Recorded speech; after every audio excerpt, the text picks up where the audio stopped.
B gentle. ഇന്നത്തെ നമ്മുടെ നായകൻ വിശുദ്ധ യൗസേപ്പിതാവാണ്. ഉണ്ണീശോയും മാതാവും മാലാഖമാരും ആട്ടിടയരുമെല്ലാം ക്രിസ്മസിന്റെ നിറസാന്നിധ്യമാകുമ്പോൾ തന്റെ നിശബ്ദത കൊണ്ട് സ്നേഹം ചൊരിഞ്ഞ കരുതലായി നിന്ന നമ്മുടെ യൗസേപ്പുണ്യാളൻ. ഒരു ജെന്റിൽമാൻ ആയിട്ടാണ് വിശുദ്ധ ഗ്രന്ഥം വിശുദ്ധ യൗസേപ്പിതാവിനെ വരച്ചു കാണിക്കുന്നത്.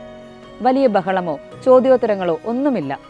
ദൈവമേൽപ്പിച്ച വലിയ ഉത്തരവാദിത്തം അങ്ങേയറ്റം ആത്മാർത്ഥതയോടെ ചെയ്യുന്ന ഒരു സാധാരണ ആശാരി. പക്ഷേ അവിടെ ഉദിച്ചു വരുന്ന ഒരു ക്വാളിറ്റിയുണ്ട്, അക്സെപ്റ്റൻസ്. മറുത്തൊന്നും പറയാതെ ദൈവഹിതം ശിരസാ സ്വീകരിക്കുന്ന വിശുദ്ധ യൗസേപ്പ്. ഒന്ന് കണ്ണോടിച്ചാൽ നമ്മുടെ തൊട്ടടുത്ത് തന്നെയുണ്ടാകും ഒരു പാവം യൗസേപ്പ്.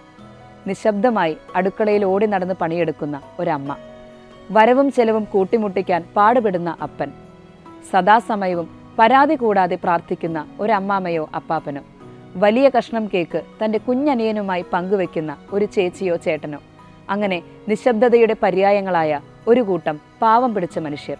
അവരാകട്ടെ ദൈവത്തിൻ്റെ വിശ്വസ്തരും. ദൈവം അനുഗ്രഹിക്കട്ടെ.